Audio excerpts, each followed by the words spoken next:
Hello everyone, welcome to Defence Wallah, a unit of Physics Wallah. My name is Danish Zafar. आज मैं आपके लिए लेके आया हूँ अगला लेक्चर। मुझे उम्मीद है वोकैबुलरी वाले लेक्चर में आत्मा तृप्त हुई होगी। अभी तुम लोगों के कमेंट्स मैं देख नहीं पाया हूँ क्योंकि अभी मतलब वो लेक्चर बेसिकली अभी तक मैं देख नहीं पाया हूँ। पूरा लेक्चर मुझे देखना है बहुत जल्दी। तो स्टार्ट करते हैं क्योंकि एक्चुअली क्या है ना, मैंने ये रिकॉर्डिंग उसके फ़ौरन बात कर दी है, तो अभी वो लेक्चर मोस्ट प्रोबेबली शायद अपलोड भी नहीं हुआ है।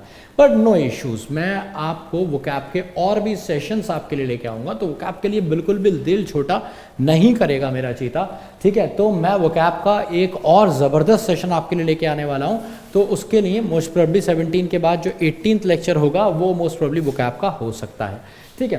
तो आपका सिलेबस ऑलमोस्ट कंप्लीट हो गया है। 2-3 चैप्टर आपके रह गए हैं, वो मैं आपको कराने वाला हूँ, जिसमें से एक बड़ा और मोस्ट इंपॉर्टेंट चैप्टर्स में से एक जिसका नाम है मॉडल्स एंड कंडीशनल्स, ये हम करने वाले हैं। भर भर के एरर आपको इसमें मिलेंगे एग्जाम में आपके, तो छाती चौड़ी कर लीजिए, कमर कस लीजिए, सेशन होने वाला है ज़बरदस्त।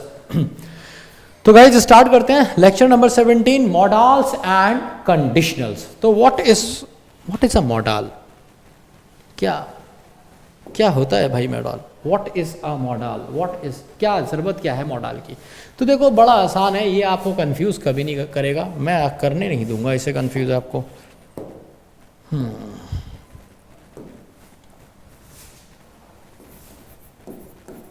देखो भाई होते क्या है मॉडल्स एक तरह की वर्ब्स होती हैं। कैसी वर्ब्स होती हैं? हेल्पिंग वर्ब्स होती हैं। अब तुम कहोगे सर आपने तो ऑक्सिलरी वर्ब भी हेल्पिंग बताई थी, है ना, ऑक्सिलरी भी आपने हेल्पिंग बताई थी। ये दोनों ही हेल्पिंग होती हैं, पर डिफरेंस क्या है? मॉडल और ऑक्सिलरी में दो बड़े डिफरेंस हैं। पहली चीज क्या है? पहली चीज है always take another verb. Modal अपने साथ हमेशा एक और वर्ब लेता ही है। ऐसा कोई सेंटेंस नहीं हो सकता जिसमें सिर्फ मॉडल आया हो दूसरा वर्ब नहीं आया हो। क्या तुमने कभी सुना है शी कैन स्कूटर? कभी सुना है? या फिर तुम कहो ही विल स्कूल बैग? नहीं हो सकता। आपको एक वर्ब लगाना पड़ेगा, he will buy a school bag, या शी कैन राइड स्कूटर। तो ये क्या है? ये एक अनदर वर्ब, राइड मैंने यूज किया ना, एक अदर वर्ब हमेशा चाहिए होगी इसके साथ, ठीक है। दूसरी चीज क्या है? दूसरी चीज इसमें they carry a meaning. Every model carry a sense या मीनिंग। सबसे इंपॉर्टेंट बात, कहने का मतलब है आई कैन गो का मीनिंग अलग है, आई विल गो का मीनिंग अलग है, आई शैल को का मीनिंग अलग है। ये अपने साथ एक मीनिंग भी कैरी करते हैं। लेकिन ये जो ऑक्सिलरीज होती हैं दोस्त, इनके साथ तुम देखोगे हमेशा तो दूसरे वर्ग की जरूरत नहीं होती ना। मैं ये भी तो कह सकता हूं दे डिड इट, नहीं आया ना। आई हैव अ कार, नहीं आया ना कोई दूसरा वर्ब। ये ऑक्सिलरी और ये ऑक्सिलरी, इससे काम बन गया, क्योंकि ये मेन वर्ब की तरह भी काम करते हैं और हेल्पिंग वर्ब की तरह भी। ये कभी दोस्त मेन वर्ब की तरह काम नहीं कर सकता, ये सिर्फ हेल्पिंग होगा, इसीलिए ये मॉडल कहलाता है। और इसके ये दो मेन पॉइंट हैं जिन पे आपको ध्यान रखना है। तीसरी और मजेदार बात इसके साथ आपको क्या याद रखनी है? 4 बातें हैं। एक तो do not use TO2 with a model. Model के साथ बिना टू के आप वर्ब लगाएंगे हमेशा। कभी तुमने सुना है I will to go, she can to come, he will to love? नहीं हो सकता दोस्त, ही विल लव, टू नहीं लगेगा। तो याद रखिए किसी भी मॉडल के साथ TO2 का इस्तेमाल बिल्कुल गलत है। लेकिन आप इसके साथ टू लगा सकते हैं, या आप बोलते हैं ना दे हैव टू प्ले, तो देखो टू प्ले आ गया, आसान बात हो गई। चौथा और आखिरी जबरदस्त बात जिस पे हम देखने वाले हैं, don't use to with a modal. अरे यार एक चीज और बतानी थी इसमें, हाँ, सारे मॉडल्स के साथ always use first form of the verb. ये 8 यूनिवर्सल रूल में बहुत गहराई से मैंने आपको समझाया है मल्टीपल एग्जाम्पल्स के साथ। फिलहाल बड़ी छोटी सी बात है कि जहां भी मॉडल दिखेगा उसके साथ जो भी वर्ब आएगी वो हमेशा और हमेशा अपनी बेस फॉर्म में, मतलब फर्स्ट फॉर्म में होगी। तो उम्मीद है चीतों को समझ आ गया होगा ये, ठीक है। तो ये था बेसिक इंफॉर्मेशन अबाउट मॉडल। तो मॉडल बेसिकली होता क्या है? Model is a kind of auxiliary.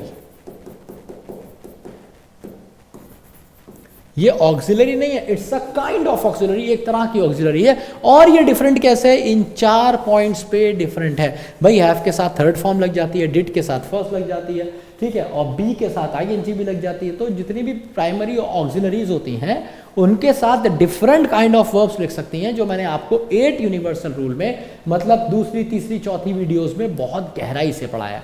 लेकिन यहाँ पर जो मॉडल है इनके साथ ये सब नहीं हो सकता। हमेशा जब भी वर्ब आएगी तो हमेशा और हमेशा और हमेशा कौन सी फॉर्म दोस्त मेरे, फर्स्ट फॉर्म मॉडल के साथ। अब हम क्या करेंगे, मॉडल होते कौन से वाले हैं, क्या किसको मॉडल कह रहे हो सर? तो बहुत आसान बात है, ये तुमने नहीं देखे अपने जीवन में कभी, ये तो जानते ही होगे। सेल, शुड, कैन, भाई शेल शुड होता है, सेल शुड नहीं होता। बच्चे बोल देते हैं इसलिए मैं रिपीट करके बता रहा हूँ। Shall, should, can, could, may, might, ऐसे भी लोग हैं, लोग इसको बिल बोलते हैं। बिल, भाई बिल नहीं होता दोस्त, बहुत ही गंदी बात है, ये तो बहुत बदतमीजी होती है अंग्रेजी के साथ। प्रोनाउंसिएशन सुधार लीजिए, विल बोलिए, will, would, ought to, dare, need,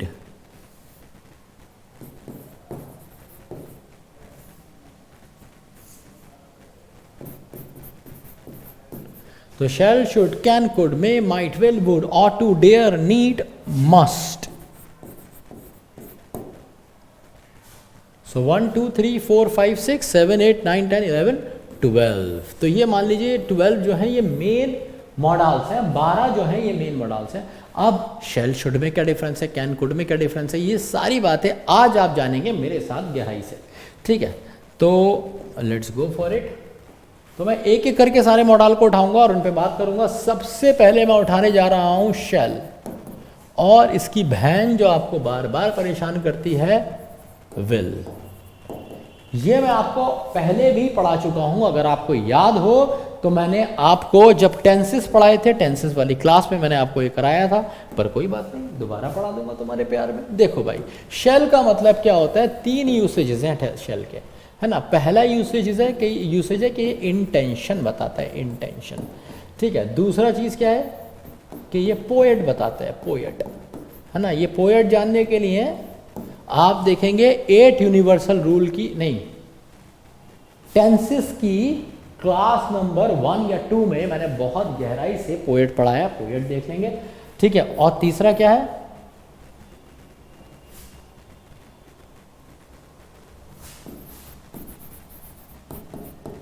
questions के लिए भी ये यूज होता है। अच्छा, ये जो विल है ये भी तीनों चीजें बताता है, ये क्वेश्चंस के लिए भी यूज होता है। दूसरी चीज ये पोएट भी बताता है, ठीक है। इंटेंशन ये नहीं बताता। तो एक बार हम इसको गहराई से देखेंगे, इनको एग्जाम्पल्स के साथ समझते हैं। आज मैं बोर्ड पे इसे इसलिए पढ़ा रहा हूँ बिना पीपीटी की, क्योंकि इसमें बहुत सारी चीज़ें ऐसी हैं जहाँ मुझे मिटा मिटा के ठीक कर करके आपको सेंटेंस बदल बदल के दिखाना पड़ेगा।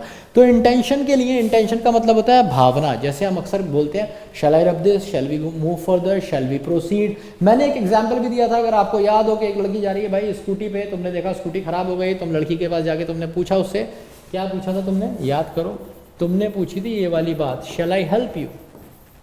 अब लड़की निकली बदतमीज, लड़की बोली तुम बदतमीज, कितने बदतमीज हो तुम, बात करने के बहाने ढूंढ रहे हो मेरे से, ठीक है। स्कूटी खराब हो गई है, हाँ हो गई स्कूटी खराब, तुमसे मतलब, तो तुम क्या बोलोगे उस पर, क्या बोलोगे उस पर? तुम सीधे उसको बोलो, You stupid girl, you do not know the meaning of the word shall. Shall is used for asking permissions or intentions. I was just asking your intentions. You are pathetic at English.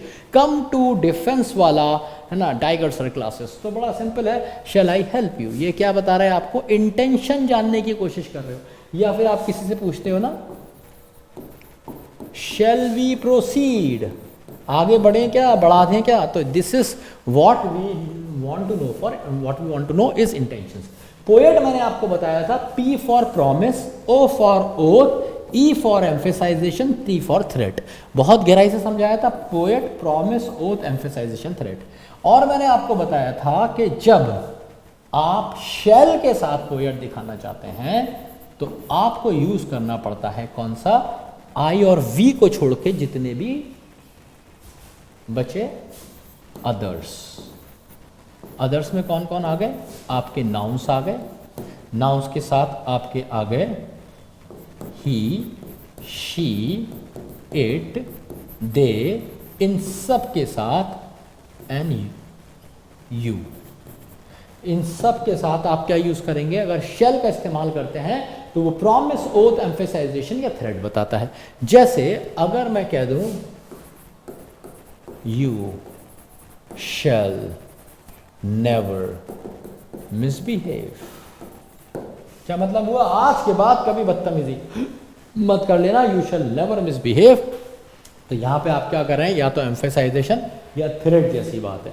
जब आप किसी से वादा करेंगे तो आप ये भी कह सकते हैं he shall always stand by your side. क्या मतलब हुआ? कि ये हमेशा तुम्हारे बराबर में खड़ा रहेगा, इसे हल्के में मत लेना। ठीक है भाई, तो ये यहां पे आपने शेल को इस तरीके से यूज किया पोएट के सेंस में। इन द सेम मैनर जब आपको क्वेश्चंस भी पूछने हैं तो आप नॉर्मली आई और वी के साथ भी इसका इस्तेमाल कर सकते हैं। जैसे मैं कहूं ये इंटेंशन का ही एक पार्ट है, बेसिकली ये दोनों सेम ही है। ठीक है, तो मैं इसको नहीं भी लिखूंगा तो भी ये सेम ही है। नहीं, विल के केस में तो क्वेश्चंस बन जाता है। तो जैसे मैंने कहा shall we start the class, तो देखो ये इंटेंशन जैसा भी है और क्वेश्चन भी है। तो ये एक पोलाइट क्वेश्चन होता है बेसिकली, जो आपकी इंटेंशन जानना चाहता है, और इस तरीके से हम शैल को यूज करते हैं।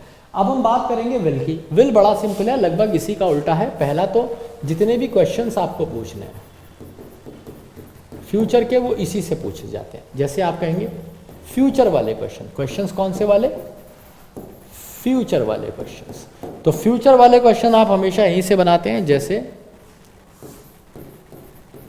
Will you come with us, ये सवाल है, क्या तुम आओगे हमारे साथ? या फिर विल ही ज्वाइन यू, क्या वह तुम्हें ज्वाइन करेगा? तो इस तरह के जितने भी फ्यूचर के क्वेश्चन है आप किससे बना देंगे? विल से बना देंगे। अब मजेदार बात यह है कि सर पोएट का इस्तेमाल इसमें कैसे होगा? ये मैं पहले बता चुका हूं, एक बार फिर बताता हूं। आई, वी, ही, शी, इन सब के साथ आप इसका इस्तेमाल कर सकते हैं। आई, वी के साथ, सिर्फ आई और वी के साथ, ही, शी नहीं। ये बताता है क्या? पोएट।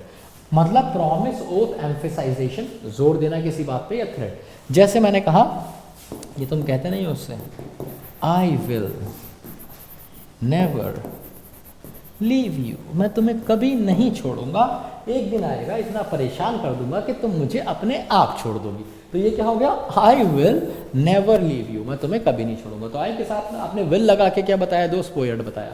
या फिर we will win at any cost, ऐसा ही कुछ हो रहा था ना इंडिया पाकिस्तान मैच में। ये लग रहा था अरे कुछ भी हो जाए पाकिस्तान में भूत भर देंगे, है ना। तो हुआ क्या? But we will win at any cost, ये क्या है? जल्दी से बताओ। ये भी एक प्रॉमिस, ओथ या एम्फेसाइजेशन या थ्रेट का क्वेश्चन है। तो विल और शेल से इतना ही है। आपके पास क्वेश्चन कैसा आता है? विल की जगह शेल लगा देगा, शेल की जगह विल लगा देगा। यही क्वेश्चन मैं आपको 8 यूनिवर्सल रूल में डीपीपी में भी दे चुका हूं, है ना। अगर आप क्वेश्चंस नहीं लगा रहे हैं तो फिजिक्स वाला ऐप पे जाके धपाधप क्वेश्चंस लगाते रहिए। आगे बढ़ते हैं दोस्त और बात करते हैं, शेल और विल हो गया, ठीक है। अब हम मॉडल्स को उठाएंगे, मे और मे की बहन माइट। अब मे और माइट में क्या डिफरेंस? सबसे पहले हम मे समझते हैं, और मे के यूसेजेस अगर हमें आ गए तो माइट हमारे लिए बड़ा ही आसान हो जाएगा। तो मे का पहला यूसेज है कि ये बताता है भाई प्रोबेबिलिटी। दूसरी चीज ये बताता है ब्लेसिंग। तीसरी चीज ये बताता है फॉर्मल परमिशन।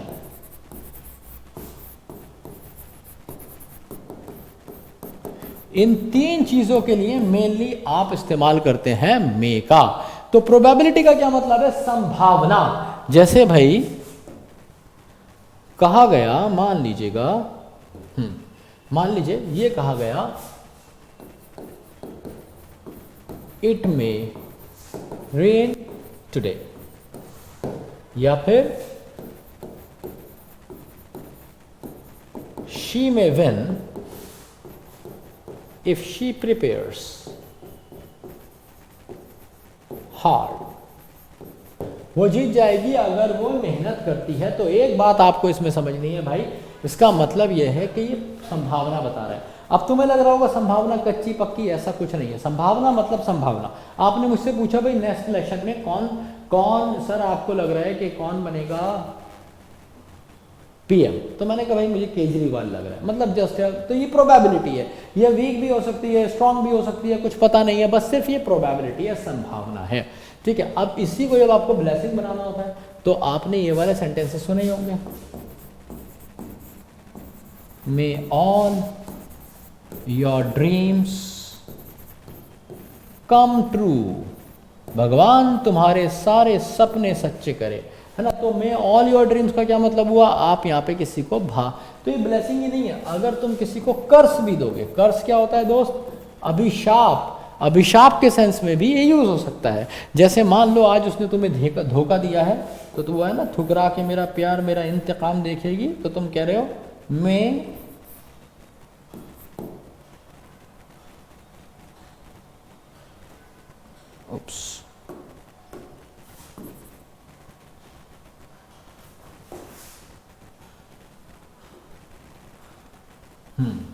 तो तुमने कहा may you die in pen.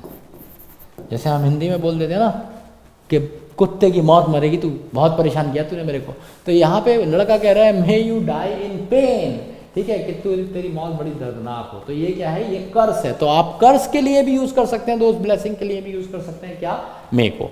अगला क्या है, फॉर्मल परमिशन। किसी भी होटल में जाओगे, किसी भी रेस्टोरेंट में जाओगे, फ्लाइट में जा रहे होगे, तो सुंदर सी लड़की जिसे तुम एयर होस्टेस या फ्लाइट स्टीवर्ड या मतलब जो भी वेटरेस कुछ भी बोलते हो, तो वो कैसे बोलती है तुमसे आके, यही तो बोलती है। बट फ्लाइट स्टीवर्ड सिर्फ लड़के होते हैं, याद रखना। सो यही तो बोलती है, मे आई हेल्प यू, मैं मदद करूं सर आपकी। या ये पूछा जाता है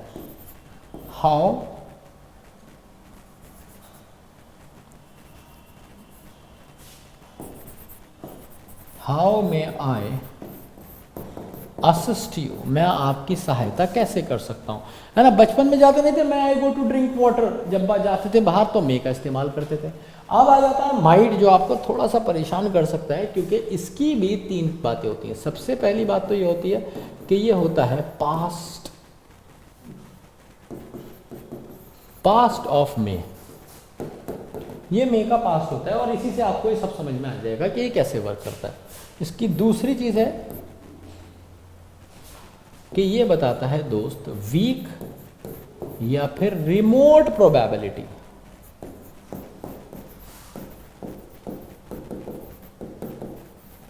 और ये वाली बात ये प्रेजेंट में ही बताता है। अभी समझाते हैं कैसे। तो हम आ गए यहां। अब देखते हैं पास्ट ऑफ मे, मतलब इन सारे सेंटेंसेस का अगर मुझे पास्ट बताना हो, ठीक है, जैसे मुझे इसका पास्ट बताना है तो मैं क्या कर दूंगा, सीधे यही तो बोल दूंगा इट मे रेन, और टुडे की जगह कर दूंगा यस्टरडे। ऐसा क्वेश्चन आपको एग्जाम में मिल सकता है, इट मे रेन यस्टरडे। तो आपको बताया आपको करना क्या है भाई, मे को खोपचे में लेके काट देना है और इसकी जगह लिख लेना है क्या, might. So it might rain yesterday is going to be the correct answer, ठीक है। या फिर इसी को चेंज करना है आपको, शी मे विन, तो ये भी क्या हो जाएगा, शी माइट विन। अब पूरा सेंटेंस पास में जाएगा, मैं लिख देता हूं ये वाला भी, शी माइट विन कब, इफ शी, अब प्रिपेयर नहीं होगा दोस्त, प्रीपेयर्ड होगा। तो याद रखिए, अगर क्वेश्चन में यहां पे सेकंड फॉर्म दे रखी है तो आपको यहां पे माइट कर देना होगा, अगर क्वेश्चन में यहाँ पे फर्स्ट फॉर्म दे रखी है तो आपको यहाँ पे मे कर देना होगा। बड़ा सिंपल है। इसी तरह के एरर आपको देखने को मिल सकते हैं। ब्लेसिंग्स आप किसी को पास्ट में अगर दिया है और अब कोई बता रहा है, जैसे मैं कहूँ he said that God might,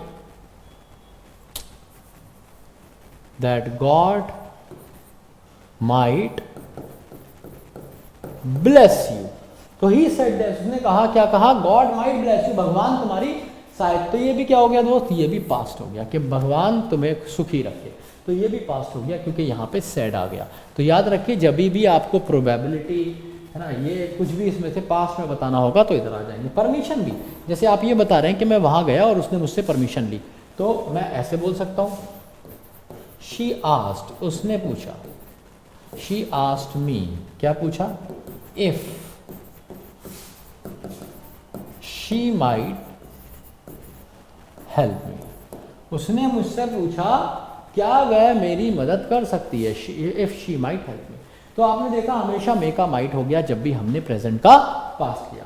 अब वीक या रिमोट प्रोबेबिलिटी का क्या मतलब है कि बस तुमने ऐसी कहने वाली बात थी, तुमने कह लिया। जैसे तुमने मुझसे पूछा सर एक बात बताओ, इस बार क्या लग रहा है प्रधानमंत्री कौन बनेगा, तो मैंने बोल दिया यार मुझे तो लग रहा है बाबा रामदेव बन जाएंगे, तो ये क्या हो जाएगी, ये रिमोट प्रोबेबिलिटी। वो तो पॉलिटिक्स में पूरे तरीके से है भी नहीं ना, तो ऐसे कैसे प्रधानमंत्री बनवा दिया, दैट इज रिमोट प्रोबेबिलिटी। जैसे मैं कह दूं इंडिया में be, India might be the richest country in 2 years, ठीक है। तो ये वीक प्रोबेबिलिटी है, पता नहीं भाई, अभी तो आंकड़े नहीं दिखा रहे, जो मौसम नहीं दिखा रहा, मतलब जबरदस्त धूप हो रही है और तुम छाता लेके उसके साथ चल रहे हो, धूप के कारण छाता, ठीक है। तो उसने तुमसे कहा कि भाई क्या धूप हो रही है, तुम क्या छाता लेके चल रहे हो, तुमने कहा चुप करो, तुम्हें नहीं पता है, क्या पता बारिश हो जाए, इट माइट रेन। तो ये भी क्या है, ये आप वीक प्रोबेबिलिटी बताना चाहते हैं। ये दोनों सेंटेंस प्रेजेंट के हैं, याद रखिए, ये पास्ट के नहीं है, पर ये क्या बता रहे हैं, कमजोर संभावना बता रहे हैं। उम्मीद है आपको मे और माइट एकदम क्लियर हो गया होगा। आपको अगर कॉन्सेप्ट समझ में आएगा, एरर आप अपने आप बना देंगे ना। Let's move on to the next one. May might कर लिया, अगली बात, अगला हो जाएगा कैन कुड। बहुत आसान और मजेदार होते हैं ये मॉडल्स।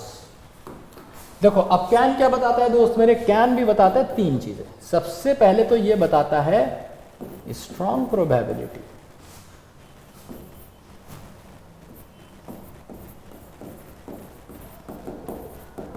इसकी बताई हुई प्रोबेबिलिटी स्ट्रॉन्ग होती है, ठीक है। दूसरी चीज ये बताता है एबिलिटी, आपकी क्षमता। तीसरी चीज ये बताता है informal permission.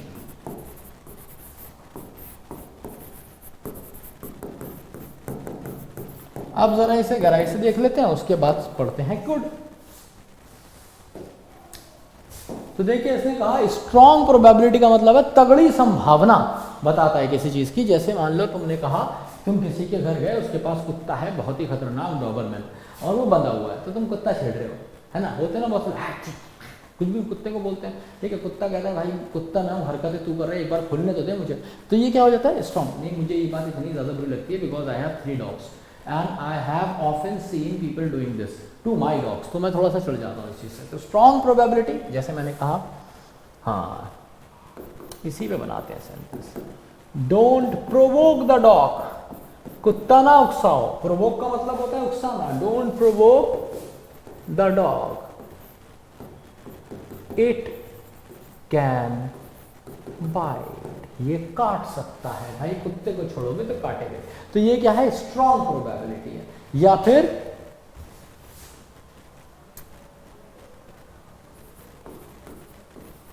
You can get electrocuted. Electrocuted क्या होता है, मतलब जब तुम्हें इलेक्ट्रिसिटी एकदम क्यूट बना दे। कैसे, तुमने वो एक एंकर स्विचेस का ऐड आता है, उसमें क्या दिखाते हैं, शॉक लगा लगा लगा शॉक लगा। तो वो जो जैसे वो बटन दबाते हैं बाल खड़े होने एकदम आते हो जाता है, that is called what, electrocuted. Shock लग जाना, ठीक है, बिजली का तगड़ा वाला, that is called electrocuted. You can get electrocuted, है ना। और आगे कहा जा रहा है डोंट टच द वायर, ये तार मत छुओ, झटका लग जाएगा, ये मतलब है सेंटेंस का।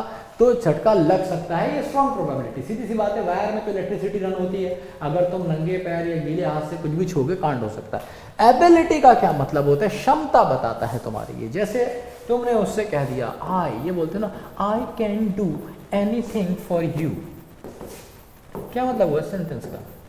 मैं तुम्हारे लिए कुछ भी कर सकता हूं, तो वो तुमसे कुछ भी करवा लेती है ना, क्योंकि तुम ही ने बोला था I can do anything for you. तो कैन क्या बताया दोस्त मेरे? स्ट्रॉन्ग प्रोबेबिलिटी नहीं, यहां बता रहा है एबिलिटी, क्षमता। जैसे मैंने कहा she can climb the mount Everest, D नहीं आएगा, माउंटेन पीक है, याद करो। याद आया? आर्टिकल वाली क्लास देखना, याद आएगा। तो she can climb mount Everest, वो माउंट एवरेस्ट चढ़ सकती है। तो ये भी क्या हो गया? ये भी हो गई मेरे भाई स्ट्रॉन्ग प्रोबेबिलिटी। अब बात करते हैं इनफॉर्मल परमिशन। इनफॉर्मल परमिशन मतलब दोस्त से ले रहे हो, भाई से ले रहे हो, किसी से कुछ भी इनफॉर्मली मांग लेते हो। जैसे तुमने देखा होगा कुछ फ्रेंड्स होते हैं, वो तुमसे तुम्हारी जैकेट ही ले जाते हैं, जूते पहन जाता है ना, मांग के जो लेके जा रहा है, तो इनफॉर्मल होता है। जैसे तुमने कहा can I have a bite from your pizza, तो क्या मतलब हुआ भाई? पिज्जा में से एक बाइट कटा दे यार, एक बाइट कटा दे। ये क्या होगा? ये हो जाएगा इनफॉर्मल परमिशन। मतलब तुम परमिशन मांग रहे हो पर वो फॉर्मल नहीं है, दोस्तों वोस्तों से मांग सकते हो। अब ये तुम अपने बॉस से तो नहीं कहोगे, मान लो तुम्हारा बॉस खा रहा है पिज्जा, तुम कहोगे भाई दे दे, एक छोड़ दियो यार मेरे लिए, तो ये ऐसे थोड़ी होता है। तो इनफॉर्मल परमिशन के लिए आप यूज करते हैं। या आपने कहा can we use your car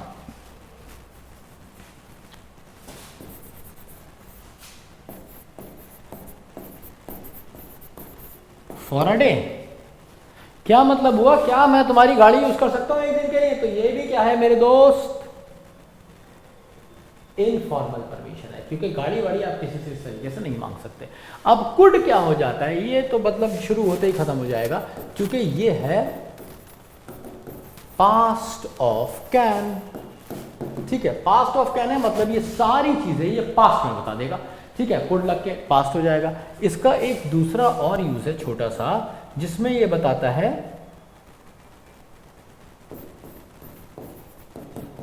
polite request. आइए देखते हैं कैसे।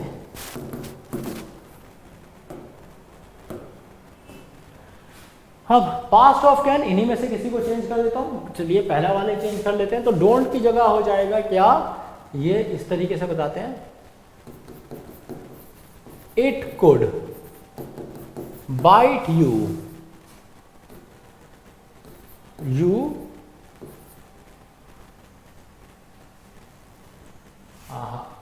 देखिए ये जो सेंटेंस है ना, ये इंपैरेटिव है, और इंपैरेटिव सेंटेंसेस हमेशा प्रेजेंट इंडेफिनिट से बनते हैं। बट अगर मैं यहां पे बना दूंगा तो मुझे यू लगाना पड़ेगा। ठीक है, यू डिडंट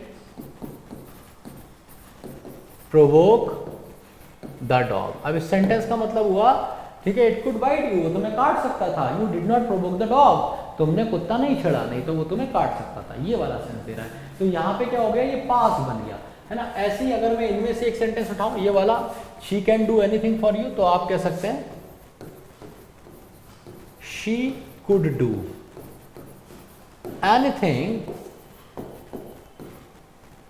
फॉर हिम। अब आप इसके पास करने के, पास लगाने के लिए कोई भी पास टाइम वर्ड भी लगा सकते हैं। नहीं लगाएंगे तो भी इसका मतलब यही आएगा, she could do anything for him. तो ये भी क्या बता रहे हैं दोस्त? जल्दी से बताओ।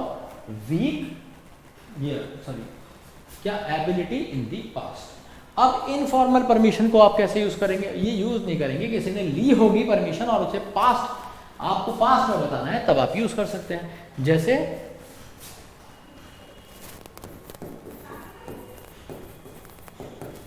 I couldn't take a bite from the pizza।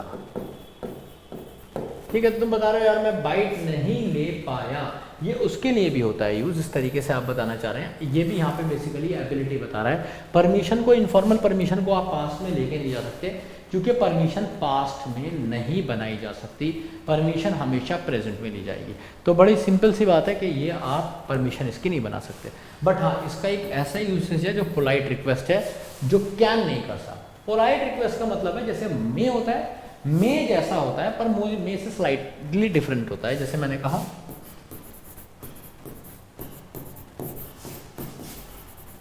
Could you please shift aside,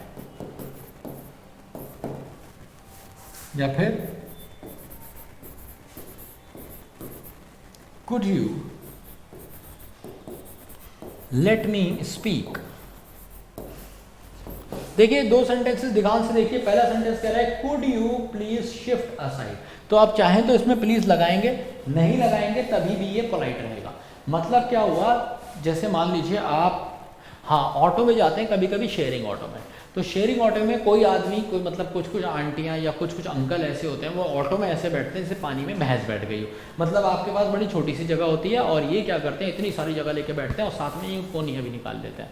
ठीक है, तो ये पोज भी मारते हैं, ऑटो में बैठा है पोज मार रहा है। तो तुम्हें क्या लगता है, तुम्हें लगता है बहुत फंस रहा हूँ यार, ये तो कोनी घुस दी इसने, मेरी किडनी में कोनी मत घुस, तो तुम बड़े प्यार से कहते हो क्योंकि अंकल के साइज से तुम्हें डर लगेगा, है ना। तो तुम क्या कहोगे, could you please shift aside, uncle थोड़ा उधर हो सकते हैं।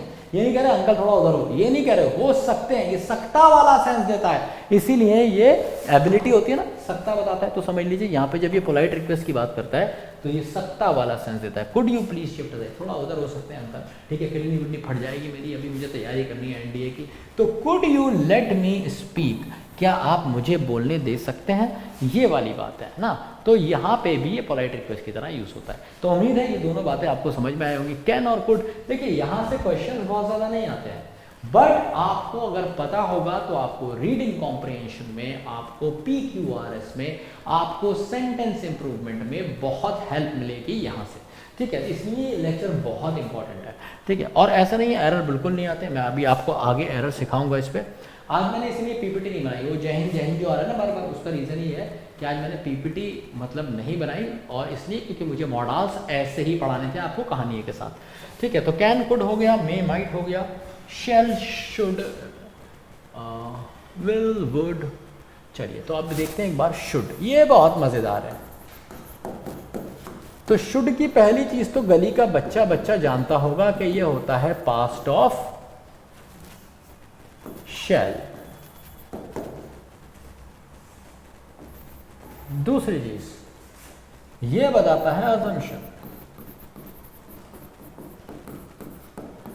तीसरी चीज ये बताता है एडवाइस या फिर सजेशन। ये बहुत सारी चीजें बताता है, मजेदार होता है ये। चौथी चीज मॉरल ऑब्लिगेशन।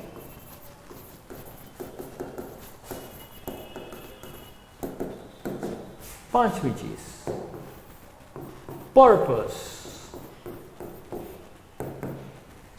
ठीक है, तो इस तरीके से ये 4 to 5 चीजों के लिए यूज होता है शुड। एक बार जरा ध्यान से देखते हैं, एक और बताता हूं इसका।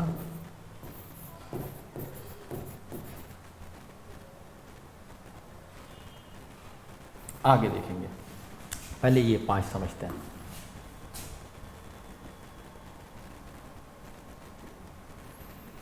तो पास्ट ऑफ शेल तो आपको पता ही है, कोई भी सेंटेंस जो शेल से बना है। लेट्स से मैं एक सेंटेंस आपको देता हूं, ही सेड कॉमा इन्वर्टेड कॉमास। ठीक है, ही शेल व्हेन। अब आपको मान लीजिए इस सेंटेंस का पास करना है, ये मैं इसीलिए आपको नरेशन से एक सेंटेंस बता रहा हूं। नरेशन आपके एग्जाम का पार्ट नहीं है, बट एरर देखने को मिल सकता है। ठीक है, नरेशन और वॉइस आपके एग्जाम में नहीं पूछे जाते हैं, बट आपको एरर देखने को मिल सकता है, इसलिए बता देता हूं। तो आप इसे कैसे कहेंगे, ही सेड दैट, ही की जगह आप कर लेंगे क्या, he said that he should win. हाँ भाई, तो कितना आसान है, he said that he should win. तो शुड के साथ फर्स्ट फॉर्म भी आई क्योंकि हमेशा आती है मॉडल के साथ, और आज इसने पास्ट ऑफ शैल आपको बता दिया। जैसे एक सेंटेंस और देता हूं, I should go if it was profitable. क्या मतलब हुआ? आई शुड गो, ये कह रहा है मैं चला जाता, ये पास्ट ऑफ शैल है, इसका मतलब चाहिए जैसा बिल्कुल नहीं आया है, समझ गए? ये एडवाइस नहीं है, ये कह रहा है आई शुड गो, मैं चला जाता, है ना? कब? इफ इट वॉज प्रॉफिटेबल, अगर वो फायदेमंद होता। तो यहां पे भी ये पास्ट बता रहा है। अब अजम्पशंस कैसे होते हैं? अजम्पशंस का मतलब होता है जब तुम अपने आप से अनुमान लगा लेते हो। जैसे मान लो तुम्हारे फ्रेंड था, तुम्हारी फ्रेंड थी, आज तुमसे मिलने आई है, ठीक है, और मम्मी को घर पे बता के आई है कि उससे मिलने जा रही हूँ, पर टारगेट कोई दूसरा है। आज हुआ क्या कि तुम्हारे पास आई, अपनी प्रेजेंस तुम्हें दिखाई, आधे घंटे तुम्हारे साथ रही, और फिर बोली ओके नेहा मैं जा रही हूँ, अभी चली गई, और शाम के 5 बज गए, मम्मी का फ़ोन आ रहा है तुम्हारे पास धड़ धड़ धड़ धड़ कि नेहा हमारा बच्चा कहाँ है, ठीक है? तो तुमने कहा she should have reached by now। तुम कह रही हो, अजम्पशन लगा रही हो, अब तक तो उसे पहुंच जाना चाहिए था। मुझसे तो कह के निकल रही है कि मुझे जल्दी का काम है, मम्मी के पास जा रही हूँ, मम्मी की तबीयत खराब है, पर ये कहीं और पहुंची है, किसी और की तबीयत खराब है। तो तुम क्या कह रहे हो? she should have reached by now, अब तक तो पहुंच जाना चाहिए था। या फिर तुम्हें लग रहा है कि मेरा कोई लेक्चर है, मैंने तुमसे बोला कि भाई ये मंडे को अपलोड होगा, और तुम्हें पता है कि आज मंडे है या आज ट्यूसडे है, तो किसी ने पूछा सर का अगला लेक्चर नहीं आया, देखा नहीं तुमने? तो तुमने कहा नहीं नहीं आ गया होगा। It should have been uploaded. क्या मतलब हुआ it should have been uploaded का? कि उसे अपलोड कर दिया गया होगा, शायद उसे अपलोड कर दिया गया होगा। तो ये भी क्या है? तुम्हारा अजम्पशन है, अंदाजा लगाया है तुमने। तो अंदाजा लगाने के लिए आप इसका यूज कर सकते हैं, कोई दिक्कत नहीं है। अगला है कि जब आप एडवाइस या कोई सजेशन किसी को बताते हैं, ये बड़ा ही कॉमन होता है। लोग तुमसे अक्सर कहते हैं ना, मुझसे कहते हैं, यार मुझसे लोग, पता है मैं अपने ऊपर लग के बताता हूँ, ये वाला सेंटेंस बोलते हैं, you should get your hair cut. तुम अपने बाल कटवा लो। ख़ास तौर से जो बुढ़े होते हैं ना, बुढ़े वो बहुत देखते हैं। जो मेरे घर के बड़े हैं ना, मैं जाता नहीं किसी के यहाँ, अगर मैं चला जाता, अरे बेटा तुम क्या बेटा ऐसे बाल रख लिए हो इतने बड़े, अच्छा खासी शक्ल है तुम्हारी, देखो गोरे चिट्टे हो, बाल रख लोगे कैसे लगोगे? अरे यार अब क्या बोलूँ, देखो। तो ये क्या है? ये फ्री की एडवाइस होती है, इनको आपको इग्नोर मारना होता है। या फिर मैं तुमसे कहूँ ये वाला, यू शुड प्रिपेयर हार्ड। क्या मतलब हुआ? कि तुम बढ़िया से मेहनत करो। ये क्या है? ये मेरी एडवाइस है दोस्त, ठीक है? तो एडवाइस के लिए भी आप शुड का इस्तेमाल कर सकते हैं, एडवाइस और सजेशन के लिए। Now let's come back to moral obligation. सबसे खतरनाक जीवन की चीज जिसे आप कहते हैं नैतिकता, मॉरल्स। ये होते क्या है? हर आदमी के अलग मॉरल्स होते हैं, हर गली कूचे में ये अलग होते हैं। सबसे कमजोर बात होती है, जैसे girls should wear decent clothes. क्या मतलब?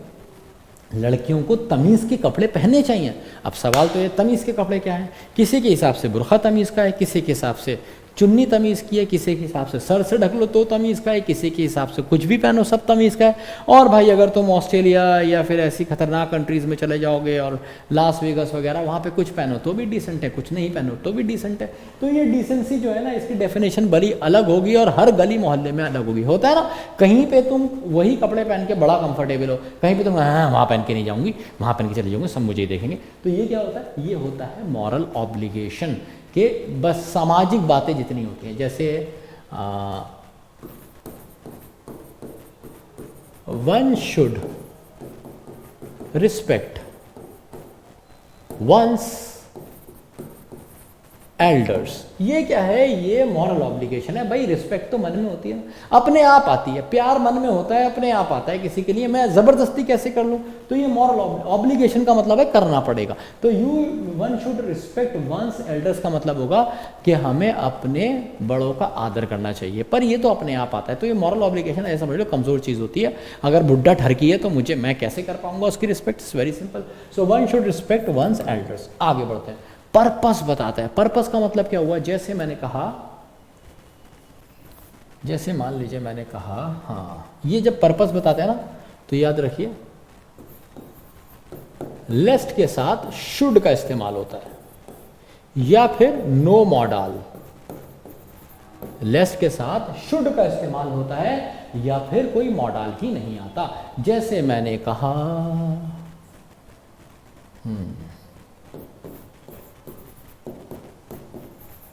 डोंट टेल अ लाई, झूठ मत बोलो। लेस्ट, कहीं ऐसा ना हो, lest you should be caught. क्या मतलब हुआ भाई? झूठ मत बोलो, कहीं ऐसा ना हो कि तुम पकड़े जाओ, या फिर हरी अप, जल्दी करो, लेस्ट यू मिस द ट्रेन, कहीं ऐसा ना हो कि ट्रेन छूट जाए। तो आपने इसमें देखा कि एक जगह दोस्त मैंने शुड का इस्तेमाल किया, एक जगह मैंने कोई मॉडल नहीं लगाया, और इस पे एरर आता है, इस पे बढ़िया एरर आता है। एग्जाम में वो क्या कर सकता है कि शुड की जगह आपको कोई दूसरा मॉडल अक्सर वुड दे देता है, जो यहाँ पे आ ही नहीं सकता, जो कि गलत होगा। ऐसे ही यहाँ पे हरी अप सीख है, यहाँ पे कोई मॉडल नहीं लगाया, ठीक है। यू मिस द ट्रेन, ठीक है, but you will, you shall, you would, कोई और मॉडल पॉसिबल ही नहीं है। तो इसीलिए मैंने लिखा लेस के साथ या तो शुड या फिर कोई और मॉडल नहीं आएगा। मुझे उम्मीद है कि शुड आपको एकदम बेहतरीन तरीके से समझ आया होगा। अब मैं जा रहा हूं आपको लेके एक अगले सफर पे, जिसका नाम है क्या? वुड।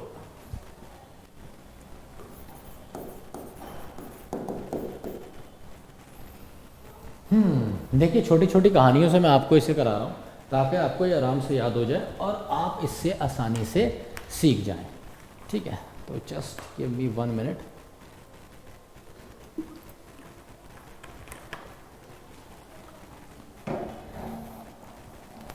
अब देखो भाई लोग, वुड क्या क्या बताता है। सबसे पहले तो तुम समझ गए होगे कि पास्ट ऑफ विल होता है ना। दूसरी चीज तुम जानते होगे वुड दैट का इस्तेमाल। नहीं जानते तो मैं सिखा दूंगा, ये लिटरेचर में होता है, वैसे एग्जाम में अक्सर इस पे क्वेश्चन कभी कभी देखने को मिल जाता है। बहुत ज़्यादा क्वेश्चन मैं आपको पहले भी बता चुका हूँ, जो भी कोर टॉपिक्स थे उनमें से मैंने क्वेश्चंस करा दिए हैं, पर आप यहाँ पे कंफ्यूज होते हैं, इसलिए मुझे मॉडल के लिए भी सेशन लेके आना पड़ रहा है। तो पास्ट ऑफ विल भी होता है, वुड दैट भी होता है, और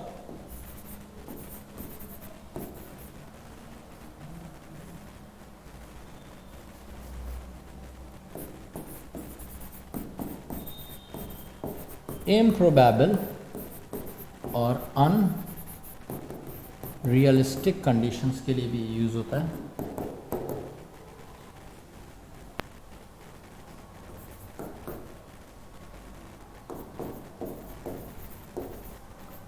और प्रेफरेंस के लिए भी आप वुड का इस्तेमाल करते हैं, ठीक है। ये इन 4 चीज़ों के लिए आप वुड को भर भर के इस्तेमाल करते हैं। लेट्स सी कैसे कैसे कैसे।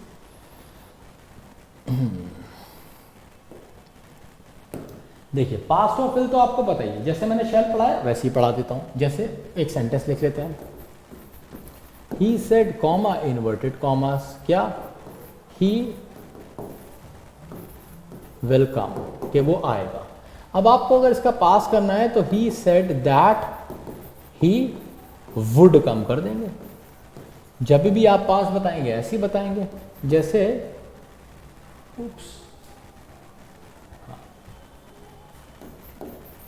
If she had a car, अगर उसके पास कोई गाड़ी होती,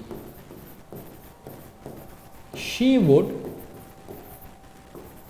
ड्रॉप मी होम, तो वो मुझे घर छोड़ देती। तो आपने क्या देखा, आपने देखा कि यहाँ पे अगर पास्ट यूज हुआ तो यहाँ पे भी वुड आया, अगर यहाँ पे हैव होता, हैज होता, प्रेजेंट होता तो यहाँ पे विल आया। तो प्रेजेंट के साथ आप विल का इस्तेमाल करते हैं, मतलब फ्यूचर में विल का इस्तेमाल करते हैं, और पास्ट में वुड का इस्तेमाल करते हैं। अच्छा, वुड दैट का मतलब क्या होता है? तुमने सुना होगा काश, काश सुना है तुमने? काश, तो ये वही वाला काश जो है ना, वुड दैट के लिए होता है। जैसे काश की जो वुड दैट की जो हिंदी होती है वो काश होती है, एक एक्सप्रेशन है। जैसे आपने कहा would that I were a king, याद है ना, हाइपोथेटिकल में वर लगाते हैं, सब्जेक्ट कुछ भी हो। तो ये क्या कह रहा है, हाँ ये मैंने 8 यूनिवर्सल रूल में पढ़ाया भी था। तो वुड दैट का मतलब हुआ काश आई वर अ किंग, काश मैं कोई राजा होता। तो ये काश वाले सेंटेंसेस होते हैं। या फिर तुमने देखा जैकलिन फर्नांडिस को और तुमने कहा would that she were mine, काश वो मेरी होती, पर उसके लिए तुम्हें भी सलमान खान बनना पड़ेगा। तो would that she were mine का क्या मतलब है, काश वो मेरी होती। तो ये भी क्या हो जाएगा दोस्त, ये भी क्या है, हाइपोथेटिकल सी बात है, ऐसी हवाई बात है, काश का मीनिंग है। कभी कभी आपको इम्प्रोबेबल और अनरियलिस्टिक बातें करनी होती हैं। जैसे कब करते हो, हाँ इससे समझ जाओगे, ये तुम्हारे मतलब का सेंटेंस है। ऐसे समझ लो कि आज ये तुमसे कह रही है, हाँ ये कभी कभी ना ये होता है ना कि तुम्हारी गर्लफ्रेंड थी, फिर तुम्हारे फ्रेंड की भी गर्लफ्रेंड बनी, फिर क्या हुआ कि दोनों ने अपनी अपनी गर्लफ्रेंड को मिलवा दिया, ये मेरी वाली है, ये इसकी वाली है, दोनों की गर्लफ्रेंड मिल गई। अब दिक्कत आती है, अब खतरनाक वाली दिक्कत क्या आती है, ये कंपेयर करना शुरू कर दी। तुम्हें पता है रोहन उसको पिक्चर दिखाने लेके गया, ठीक है, हर संडे वो लोग पिक्चर दिखाने लेके जाते, पिक्चर दिखाने लेके जाते हैं, वो लोग पिक्चर देख के आते हैं। तो मुझे कभी बाहर क्यों नहीं लेके जाते हो, कहीं घुमाने, कहीं खिलाने, कहीं पिलाने, कहीं तो तुम क्या बोलोगे? उस समय तुम्हारे पास वुड काम आएगा, ये जीवन में भी काम आएगा और एनडीए में भी काम आएगा। देखो बड़ा आसान है, ठीक है, तुम सीधे बोल दो, तुम इससे सीधे बोलो, मुझसे छोटी बात मत करा करिए पिक्चर विक्चर की, है ना, मैं बड़ा आदमी हूँ, रोहन जैसा छोटा आदमी नहीं हूँ, है ना। क्या बड़ी बात, I would build a theatre for you. नहीं पिक्चर दिखाने जा रहा हूँ, तुझे पिक्चर देखने की जरूरत नहीं है, घर आएगी तेरे पिक्चर, हो थिएटर बनवा दूंगा यहीं पे, लोड के भाग भाग के पिक्चर देखियो। क्या मतलब हुआ, I would BUILT, I would build a theatre for you, मैं तुम्हारे लिए थिएटर बना दूंगा। कैसी बात है, उसे ही पता है नहीं बनाने, तुम्हें ही पता नहीं बना पाओगे, पर वो मुस्कुरा दी। तो यही है इम्प्रोबेबल और अनरियलिस्टिक कंडीशन। या फिर हाँ, फिर ये रोहन घुमा लाया कहीं उसे, तो अब तुम फिर से क्या बोलोगे, अब तुम फिर से बोलोगे, ये तुमसे फिर क्या रही है, चलो तुमने ना कोई थिएटर घुमाया, ना कोई थिएटर बनवाया, ना थिएटर घुमाया, तो कम से कम किसी अच्छे रेस्टोरेंट में डेट पे तो ले जाओ, ठीक है। यहीं बराबर वाले ठेले पे छोले भटूरे खिला खिला के पेट खराब कर दिया तुमने मेरा, कुछ तो अच्छा खिला दो जीवन में। तो तुम क्या कहोगे, तुम कहोगे फिर छोटी बात मत करा कर मुझसे, है ना। क्या बोलोगे, I would date you on the moon. क्या मतलब हुआ, मतलब हुआ फिर छोटी बात कर रही है तो मुझसे, मैं चांद पे ले जाऊंगा तुझे, चांद पे सीधे रॉकेट पे बिठा के, है ना, और वहां से फिर दुनिया में देखेंगे, जैसे वो टाइटैनिक में थूकते थे ना पानी के अंदर, वो जैक और वो पता नहीं क्या ही सीन दिखाया, वो देख रहे हैं ना, दे वर स्पिटिंग इन दी वाटर। तो ठीक है, वहीं पे जाएंगे, वहां से फिर धरती पे स्पिट करेंगे। So I would date you on the moon, ये भी क्या हो गया, इम्प्रोबेबल और अनरियलिस्टिक एक्शन। ऐसे सारे एक्शंस के लिए आप वुड का इस्तेमाल भर भर के कर सकते हैं। अब प्रेफरेंस का क्या मतलब है, जब आप प्रेफर दिखाते हैं, ये नहीं बोलते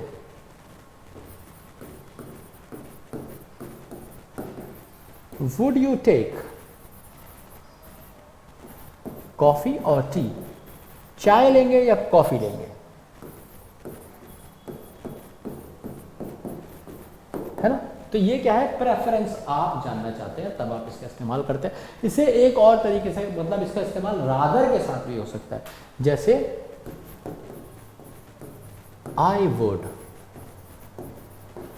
रादर डाई देन बेग। क्या मतलब हुआ, मैं मरना पसंद करूंगा किससे, भीख मांगने से। तो आप रादर के साथ भी बना सकते हैं, और रादर को इस सेंटेंस से हटा दोगे ना, तभी भी ये सेंटेंस एब्सोल्युटली करेक्ट है। तो वुड का इस्तेमाल आप प्रेफरेंस में भी करते हैं। एक और इस्तेमाल मैं आपको इसका बताता हूं, जब आप बात कर सकते हैं रिक्वेस्ट की, और ये रिक्वेस्ट अक्सर पोलाइट होती है। जैसे थोड़ी पोलाइट होती है, इतनी नहीं होती जितनी कि गुड थी। इसका मतलब होता है जैसे तुम मुझसे पूछ लेते हो ना, ये देखा होगा तुमने sentence, would you marry me, क्या तुम मुझसे शादी करोगी। तो इसमें भी क्या होगा दोस्त, वुड यू मैरी मी का क्या मतलब होगा, क्या तुम मुझसे शादी करोगी। ये लड़का जो है दोनों तरीके से ले सकते हो। प्रेफरेंस भी पूछना चाह रहा है, भाई मैं मुझे प्रेफर करती हो या नहीं, लेकिन मेन मुद्दा क्या है, वो रिक्वेस्ट कर रहा है, वुड यू मैरी मी, क्या तुम मुझसे शादी करोगी। ये रिक्वेस्ट होती है और ये अक्सर पोलाइट होती है। कुड इससे भी ज्यादा पोलाइट होती है, और मे पोलाइट नहीं फॉर्मल होती है। There is a difference between formal and polite. Formal का मतलब है ऑफिशियल, जो यूज होगी ऑफिस में, है ना, या ऑफिशियल पर्पज से। और ये कौन सा होगा, विड यू मैरी मी का मतलब हो क्या तुम मुझसे शादी करोगे। तो ये क्या है, ये पोलाइट, ये बस पोलाइट बात है। एक एग्जाम्पल और देता हूं मैं तुम्हें इस पे।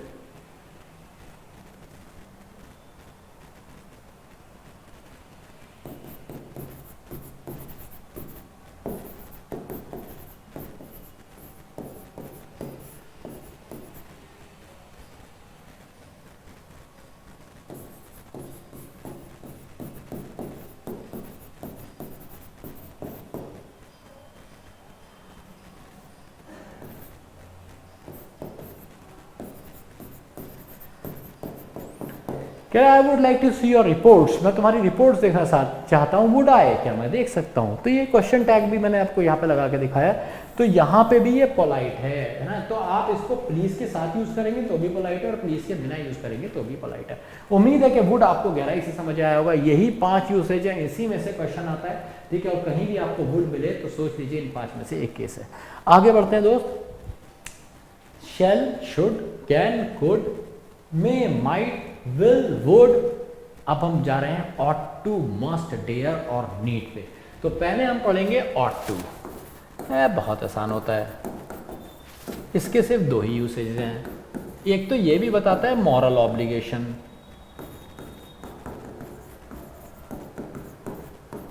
ठीक है दोस्त, और दूसरी चीज ये बताता है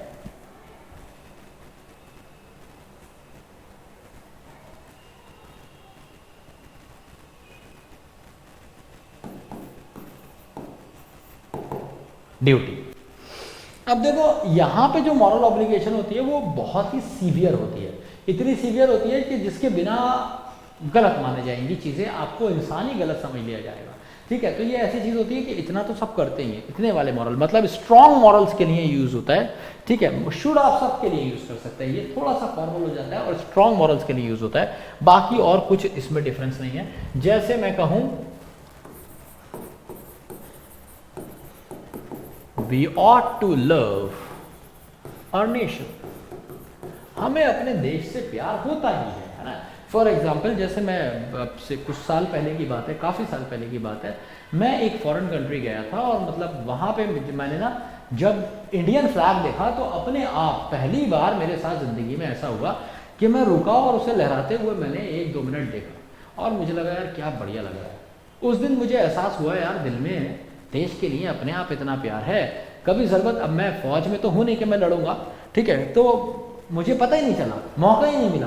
बट जब मैं अपने देश से दूर था और माँ का झंडा दिखा, तो ऐसे समझ लो कि जैसे तुम घर से दूर हो और तुम्हें माँ की तस्वीर दिख जाए या माँ जैसा कोई दिख जाए तो तुम्हें क्या होगा। तो the same happened with me. तो we ought to love our nation, हम चाहे ना चाहे हम प्यार करते ही हैं। या फिर पेरेंट्स ought to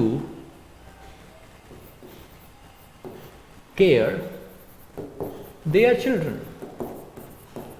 तो माँ बाप तो बच्चों का ख्याल रखते ही हैं। ये जो ऐसे वाले सेंटेंसेस होते हैं उसमें हम ought to का इस्तेमाल कर सकते हैं। ये भी मॉरल ऑब्लिगेशन है, और सारे मॉरल दिखाने के लिए आप ये यूज करेंगे, ठीक है। जब शुड में और इसमें क्या डिफरेंस हो जाएगा, शुड का मतलब हो जाएगा कि सारे मॉरल ऑब्लिगेशंस में, ठीक है, ये स्ट्रॉन्ग मॉरल ऑब्लिगेशंस होते हैं, और ये फॉर्मल होता है, मतलब ये ज्यादा बेटर है अगर दोनों में से एक चूज करना पड़ जाए, ठीक है।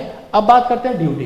कुछ चीजें ऐसी होती हैं, है ना, जिनको आप गलत, मतलब जिनके ना करने पे आपको दंड मिल भी सकता है और नहीं भी। जैसे जैसे जैसे हाँ, जैसे स्कूल में लेट जाना। जब मैं स्कूल में लेट जाता तो क्या होता था, टीचर का मूड अच्छा है, ठीक है, कोई बात नहीं, कल से टाइम पे आना। आज टीचर को गुस्सा आ रहा है तो उसने भाई सुताई लगा दी। तो ये क्या होता था बेसिकली, ये होता था, ये हम कभी भी अपनी ड्यूटी से हट जाते हैं। या मान लीजिए वॉचमैन है, वो आज अपनी ड्रेस में नहीं आया, ठीक है, तो ये भी क्या है, ये भी एक ड्यूटी है जो आपने नहीं निभाई। तो छोटी ड्यूटीज के लिए ये यूज कर सकते हैं। जैसे मैंने कहा किसी को ड्यूटी याद दिलानी है, you ought to wear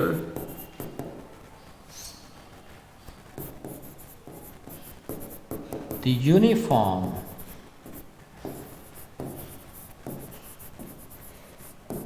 regularly. क्या मतलब हुआ कि तुम्हें you ought to wear the uniform, तुम्हें यूनिफॉर्म रेगुलरली पहनना ही पड़ेगा, पहनना ही होता है। या फिर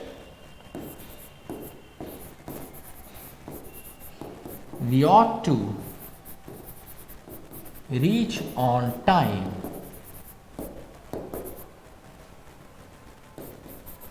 इन द इंटरव्यू या फॉर द इंटरव्यू।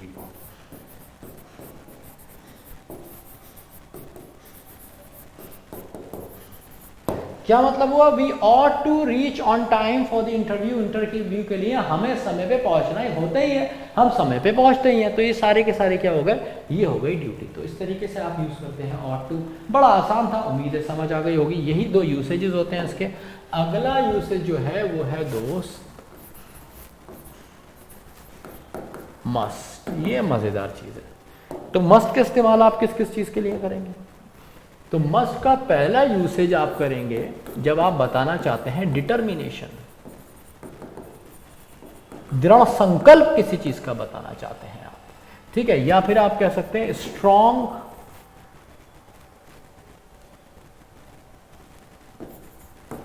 विल या फिर विश। मतलब एक ऐसी चीज जो आपको करनी है, जैसे तुम कहो इस साल में हर कीमत पे एग्जाम क्रैक करके रहूंगा, तो ये हो जाएगा, आप मस्ट से बनाएंगे। दूसरी चीज official obligation.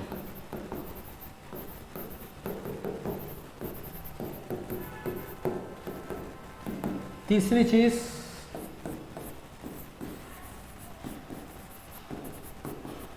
Certainty.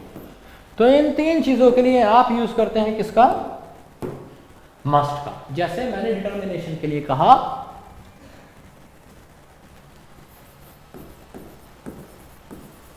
You must save the country at any cost. अब ये बात क्या है, तुम्हें डिटर्मिनेशन दिया जा रहा है कि भाई तुम्हें देश को बचाना होगा हर हाल में, है ना।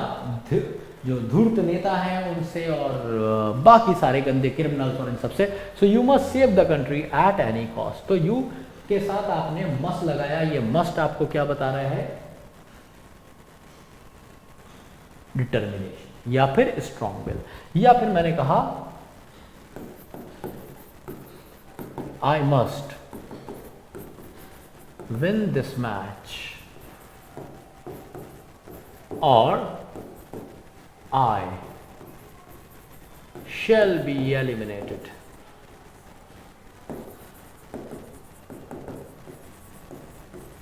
क्या मतलब हुआ कि मुझे ये मैच जीतना ही पड़ेगा, जीतना ही होगा। क्यों? और आई शैल बी एलिमिनेटेड, नहीं तो मैं बाहर हो जाऊंगा। अगला क्या है? Official obligation. ऑफिशियल ऑब्लिगेशन का मतलब है, देखो ये जो मैंने आपको बताई थी ना यहाँ पे,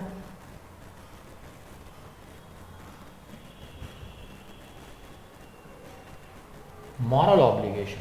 ये जो मॉरल ऑब्लिगेशन थी ना, ये आपको नैतिकता बताती है, ठीक है। और यहाँ पे ऑफिशियल, इसके करने ना करने पे आपको सजा नहीं दी जा सकती। कहने का मतलब है अगर मैं किसी बूढ़े का आदर नहीं करता हूँ तो मुझे जेल थोड़ी हो जाएगी। भाई मैं बुढ़े को बुढ़ा कह रहा हूँ, कैसे जेल कैसे हो जाएगी?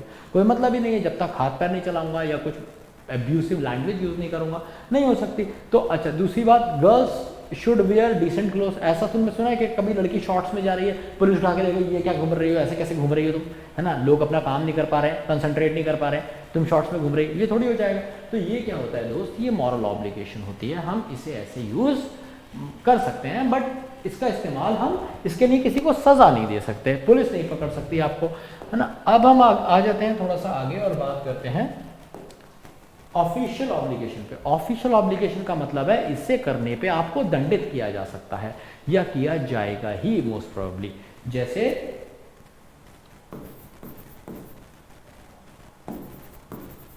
One must follow the traffic rules. अब सोचो, अगर तुमने रेड लाइट तोड़ दी तो पुलिस वाला छोड़ेगा क्या? कभी नहीं छोड़ेगा। ठीक है, वो अलग बात है, पकड़े ना जाओ। तो यहाँ पे क्या है, one must follow the traffic rules. Must का मतलब है करना ही पड़ेंगे और कोई चारा ही नहीं है। या फिर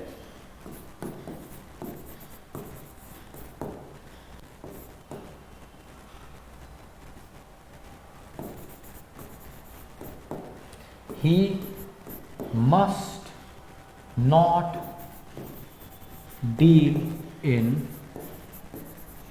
drugs। क्या मतलब हुआ कि भाई इसको ड्रग्स में डील नहीं करना चाहिए। He must not deal in drugs. ठीक है, अगला क्या है, सर्टेनिटी। सर्टेनिटी का मतलब है जिसमें तुम कुछ कर ही नहीं सकते। ये एक ऐसी चीज है जो होनी ही है। तुम चाहोगे मेरे दोस्त तो भी होगी, तुम नहीं चाहोगे मेरे दोस्त ये तब भी होगी। ये होती है सर्टेनिटी। जैसे we must eat to survive. क्या मतलब हुआ, जिंदा रहने के लिए खाना तो चाहिए, खाना ही पड़ेगा। We must eat to survive. या फिर हाँ, everyone must die sooner or later. क्या मतलब हुआ, मरेंगे, सब मरेंगे, कोई थोड़ा जल्दी मरेगा, कोई थोड़ा लेट मरेगा। तो ये हो गया आपका मस्ट, और ये बताता है आपको ये 3 इंपॉर्टेंट पॉइंट्स।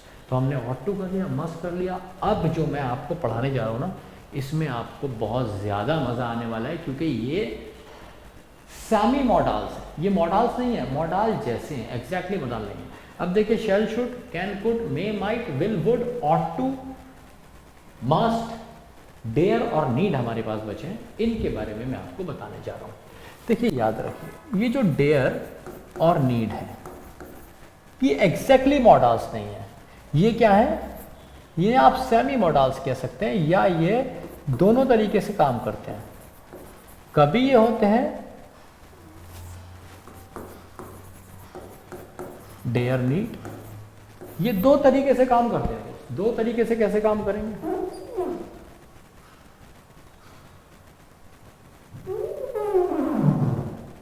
तो ये 2 तरीके से कैसे काम करते हैं, 2 तरीके से कुछ इस तरीके से काम करते हैं कि कभी तो ये खोज बन जाते हैं रेगुलर वर्ब।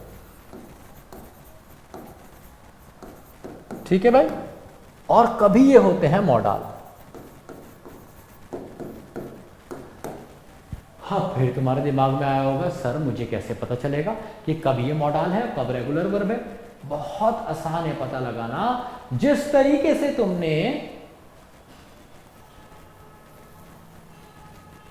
जो मैंने स्टार्टिंग में मॉडल्स के बारे में बातें बताई थी ना, कि मॉडल क्या क्या करता है, बस तुम्हें वो सारी चीजें देख लेनी है, एग्जाम्पल से समझ जाओगे। तो कभी ये रेगुलर वर्ब है, कभी ये मॉडल है। तो कब रेगुलर वर्ब है, कब मॉडल है, बहुत आसान है। ठीक है, तो याद रखिए, जब भी ये रेगुलर वर्ब होगी तो अपने साथ, पहले मॉडल के पॉइंट्स गिनाता हूं आपको। तो जब भी ये मॉडल होगा तो मॉडल की पहली बात, टेक्स अनदर वर्ब, अपने साथ एक वर्ब और लेगा। मॉडल की दूसरी बात, तो पहली बात क्या हो गई कि अगर ये मॉडल होगा तो अपने साथ एक वर्ब और लेगा। दूसरी बात क्या होगी इसके साथ, डू नॉट यूज TO2, किसी TO2 का इस्तेमाल नहीं हो सकता इसके लिए। तीसरी चीज, ये मॉडल कब होगा, सिर्फ 2 केसेस में, सिर्फ 2 केसेस में, only if the sentence is negative या फिर इंटेरोगेटिव।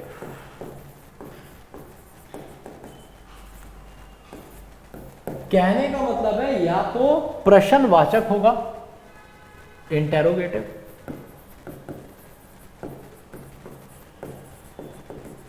या फिर नकारात्मक होगा मतलब नेगेटिव होगा। तभी आप मॉडल की तरह डेयर और नीड का इस्तेमाल कर सकते हैं। चौथी बात, तो पहली बात अपने साथ एक वर्ब लेगा, TO2 का इस्तेमाल नहीं होगा, नेगेटिव और इंटेरोगेटिव सेंटेंस में सिर्फ यूज हो सकता है। और एक बात मैं आपको आगे पढ़ाते पढ़ाते बताऊंगा यहाँ पे। अच्छा, जब ये रेगुलर वर्ब होगा तो ये रेगुलर वर्ब की तरह बिहेव करेगा, और ये याद रखिए ये बिहेव करेगा, बिहेव एज अ मॉडल। ठीक है, अब आपको यूज मतलब तो पता ही है, डेयर का मतलब क्या होता है, साहस, और नीड का मतलब क्या होता है,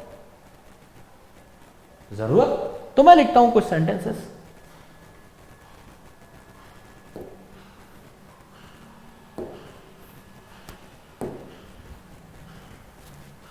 जैसे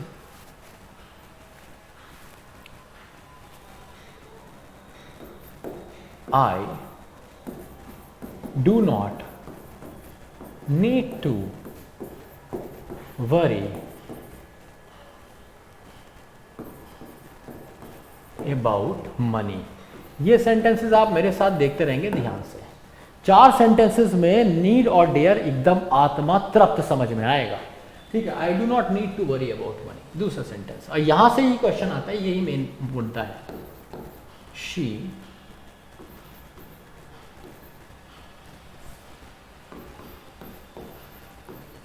does she need to buy a car?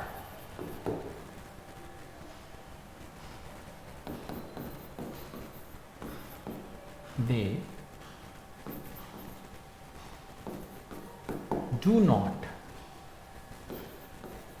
dare to smoke here। उनकी हिम्मत नहीं है कि वो यहां सिगरेट पिए। She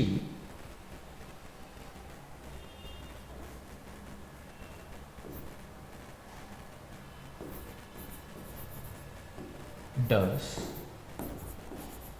he dare to win this contest? तो आप देखेंगे यहाँ पे मैंने 2 सेंटेंसेस रखे इंटेरोगेटिव, ये वाला और ये वाला इंटेरोगेटिव है, ये वाला और ये वाला नेगेटिव है, क्योंकि इन्हीं 2 केसेस में आप इनको मॉडल की तरह भी देख सकते हैं और ऑक्सिलरी वर्ब की तरह। लेकिन अगर मैं बात करूं, अगर मैं एक सिंपल सा सेंटेंस लिख दूं जिसमें रेगुलर वर्ब हो, सिर्फ नेगेटिव ना हो, ना इंटेरोगेटिव, तो आई नीड अ कार। ठीक है, तो इसको मॉडल में कन्वर्ट नहीं किया जा सकता। ये मैं नहीं कह रहा, गलत है, ये गलत नहीं है, ये सेंटेंस गलत नहीं है, बट इसके अंदर एक बड़ी छोटी सी बात है कि इसको आप मॉडल की तरह यूज नहीं कर सकते। मॉडल की तरह ये वाले सेंटेंसेस सारे कन्वर्ट हो जाएंगे। अभी मैं यहाँ पे आपको कन्वर्ट करके बताऊंगा तो आपको एग्जैक्टली समझ आ जाएगा। ठीक है, तो मैं इनको एक एक करके करता हूँ। इसमें बस एक चीज़ और बतानी थी मुझे आपको, क्या, do not use auxiliary। आप इसमें ऑक्सिलरी का भी इस्तेमाल नहीं करते किसी भी मॉडल के साथ। कभी तुमने सुना है डू यू विल, सुना है तुमने, या तुमने सुना है डज शी कैन, या तुमने सुना है हैव यू शुड, ये नहीं हो सकता। तो ऑक्सिलरी के साथ कभी भी मॉडल का इस्तेमाल नहीं होता। पहले मॉडल बाद में ऑक्सिलरी आ जाए चल जाएगा, लेकिन पहले ऑक्सिलरी और बाद में मॉडल ये पॉसिबल ही नहीं है। तो सेम इज विद दिस, यहाँ पे आप देख रहे हैं लगातार ऑक्सिलरी का इस्तेमाल हो रहा है, auxiliary auxiliary auxiliary auxiliary and, हाँ, तो चारों में आप देखेंगे ऑक्सिलरी का इस्तेमाल हुआ है, 1 2 3 4। अब मैं आपको जब इन सेंटेंसेस को, ये सेंटेंसेस बिल्कुल सही हैं, ये यहाँ पे रेगुलर वर्ब की तरह काम कर रहे हैं, जैसे नीड है, जैसे और भी कोई रेगुलर वर्ब, विश है, वांट है, लाइक है। ठीक है, ये रेगुलर वर्ब्स होती हैं, इन्हीं की तरह ये काम कर रहा है, मतलब जो भी नॉर्मल वर्ब होती हैं। अगर आप इनको वेरीफाई करना चाहते हैं तो देख लीजिए। देखो भाई, आप चाहो तो यहाँ पे लाइक लिख सकते हो, बस सेंटेंस का मीनिंग ही तो बदलेगा, ग्रामर तो ठीक रहेगी। जैसे I do not like to worry about money, सही है भाई। या मैं नीचे यहाँ पे वांट यूज कर सकता हूँ, डज शी नीड, नीड की जगह वांट भी यूज कर सकता हूँ, does she need to buy a car, क्योंकि हम ऐसे ही सेंटेंस बनाते हैं, है ना, ऑक्सिलरी फिर कोई मेन वर्ब और फिर टू लगा के दूसरी वर्ब। ये सब बातें मैंने आपको 8 यूनिवर्सल रूल में सिखाई भी है ना। डेयर कोई बदल दो, डेयर की जगह नीड लिख दो तो भी ठीक है, they do not need to smoke here, बिल्कुल सही है। ऐसे डज शी डेयर, डेयर की जगह फिर से नीड लगा दो, does she need to win this contest. तो ये सारे के सारे क्या हैं दोस्त, ये रेगुलर वर्ब की तरह काम कर रहे हैं। अब यहां आ जाओ, इन 5 चीजों को इस पे अप्लाई करो और सेंटेंस ये वाले मॉडल में कन्वर्ट करो। ठीक है, इसके लिए मैं तुम्हें दे रहा हूँ 10 सेकंड का टाइम। 10 सेकंड का टाइम का मतलब है आप वीडियो को पॉज कर देंगे, इतना टाइम होगा, और आराम से बना लीजिए। 10 सेकंड बाद मैं आपको बना के दिखाऊंगा। All the best. You have 10 seconds for it.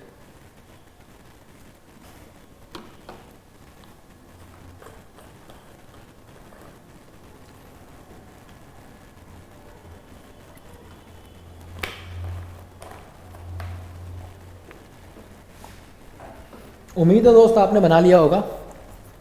अब मैं आपको बना के दिखाता हूँ, देखना किस किस के सही हुए हैं। तो अब जरा मैं मॉडल की बात करूँगा तो इन सब चीज़ों को अप्लाई करूँगा। आई को आई रहने देता हूँ,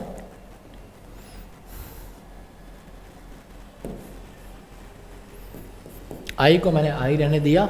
डू नॉट, तो डू नहीं लगाऊंगा क्योंकि ये मॉडल है, वो ऑक्सिलरी है। तो मैं सीधे लिखूंगा आई need not worry about money. बन गया सेंटेंस। देखो इसमें सारी चीज़ें अप्लाई हो गई। पहली चीज़ अनदर वर्ब, ये वरी इसमें दे रखा था, यहाँ भी कोई दिक्कत नहीं थी, है ना। टू का इस्तेमाल मैंने नहीं किया, टू भी हटा दिया। तीसरी चीज़ मैंने क्या किया, सेंटेंस नेगेटिव है, बिल्कुल सही बात है, मॉडल की तरह बिहेव कर रहा है। ये बात ज़रा देखो, क्या तुम नीड की जगह कोई और मॉडल लगा सकते हो? यहाँ पे लगा के देखो, क्या तुम कह सकते हो, क्या I can not worry about money? सही तो है।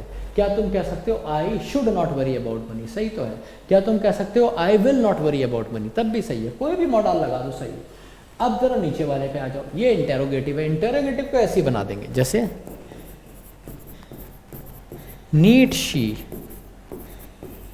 Bye a car. अब ये सेंटेंस एकदम टनाटन है, इसमें कोई गलती नहीं है। ये कह रहा है need she buy a car, need को हटा के मॉडल लगा के देखो, कह सकते हो ना, shall she buy a car, can she buy a car, will she buy a car. Sorry, ये सेंटेंस बिल्कुल सही।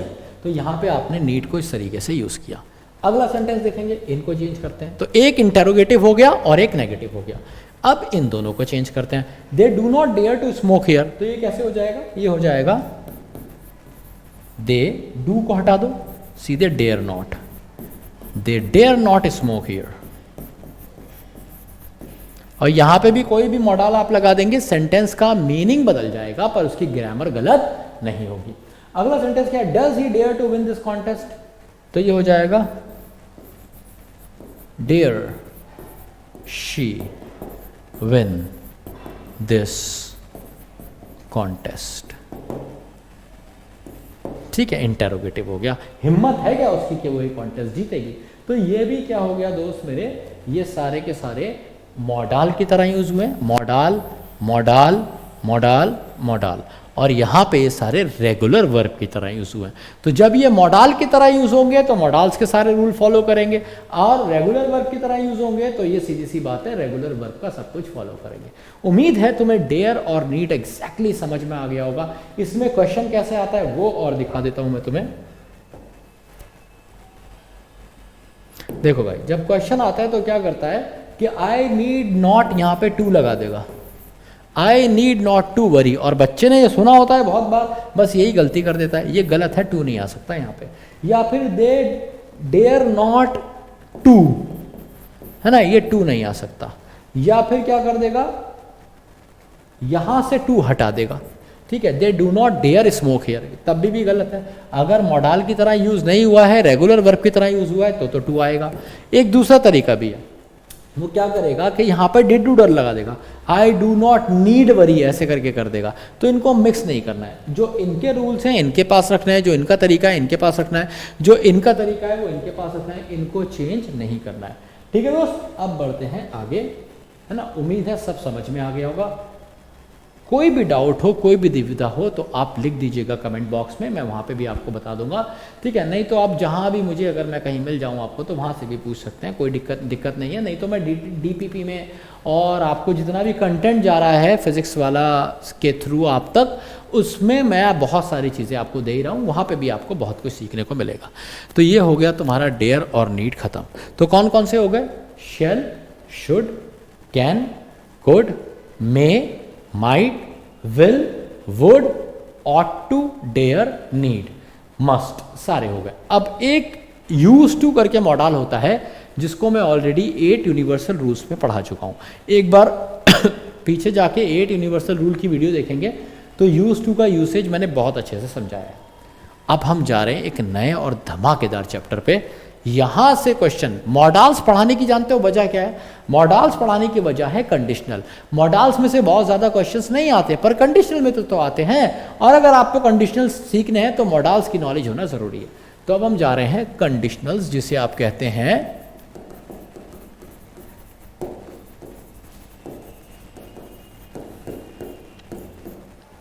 Conditional sentences. हाँ, तो ये कंडीशनल सेंटेंसेस क्या होते हैं? ठीक है, लेट्स स्टार्ट कंडीशनल सेंटेंसेस। हाँ भाई, तो बात करने वाले हैं कंडीशनल सेंटेंसेस की। कंडीशनल सेंटेंसेस क्या होते हैं? बड़े सिंपल है यार। तुमसे कहा जाता है ना, अगर तुम मेरी मदद करोगे तो मैं तुम्हें पैसे दूंगा। ये क्या हो गया? कंडीशनल सेंटेंसेस है। अगर मेरे साथ चलोगे तो खाना मिलेगा, तो खाना मिलेगा ये मुद्दे की बात है, उस पर कंडीशन क्या है? अगर मेरे साथ चलोगे। या मैंने कहा कि अगर बारिश पड़ी तो गाने बजेंगे, तो जब मैंने कहा अगर बारिश पड़ी तो ये कंडीशन हो गई, गाने बजेंगे ये हो गई मुद्दे की बात। तो इसमें क्या चीज़ें होती हैं? इसमें दो चीज़ें होती हैं, एक होती है मुद्दे की बात और एक होती है कंडीशन। याद रखना, दो चीज़ें, एक मुद्दे की बात और एक कंडीशन। तो मुद्दे की बात देखते हैं, एकदम समझ जाओगे इससे। तो जैसे मैंने कहा आई विल विन, मैं जीत जाऊंगा, इफ यू गाइड मी, समझे? या फिर शी कैन गो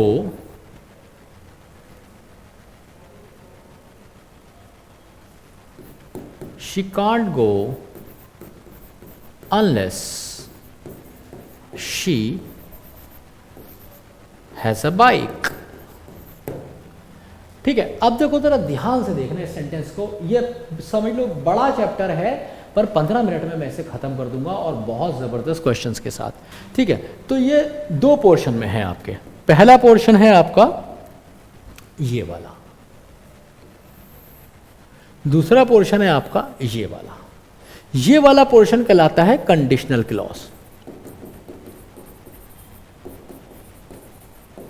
क्योंकि इसमें कंडीशन बताई जा रही है। इसमें तुम्हें कोई कंडीशनल वर्ड देखने को मिल सकता है, जैसे इफ, जैसे अनलेस, और भी बहुत सारे होते हैं जैसे प्रोवाइडेड, ठीक है, जैसे अनटिल, जैसे सपोज। ऐसा कोई भी वर्ड आपको देखने को मिल सकता है जो किसी कंडीशन की तरफ आपको इशारा कर रहा हो। दूसरी चीज, ये आपको दो पोर्शन देखने को मिलेंगे। अब ये एक बात याद रखिए, अभी मैंने आज ये बात दूसरी बार बता रहा हूं कि इसमें कंडीशनल क्लॉज में, इस वाले क्लॉज में नो मॉडल, कभी आप मॉडल का इस्तेमाल नहीं करेंगे। ठीक है, कभी भी आप इसमें मॉडल का इस्तेमाल नहीं करेंगे। तीसरी बात, तो पहली बात ये था कंडीशनल क्लॉज, दूसरी बात नो मॉडल, तीसरी बात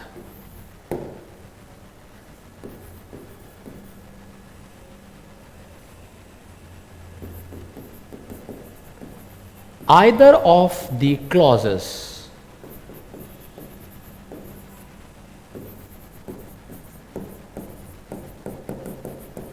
can be written first। क्या मतलब हुआ कि दोनों में से किसी भी क्लॉज को पहले लिखा जा सकता है।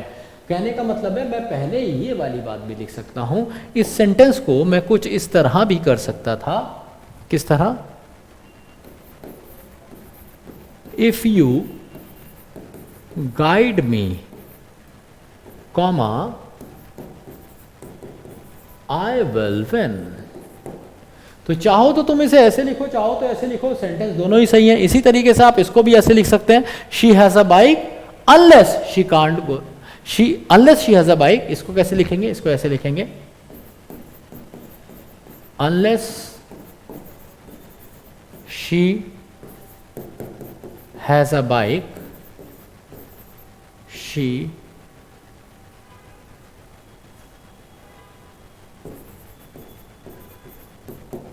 cannot या can't go। तो क्या मतलब हुआ, जब तक उसके पास बाइक नहीं होगी वो नहीं जाएगा।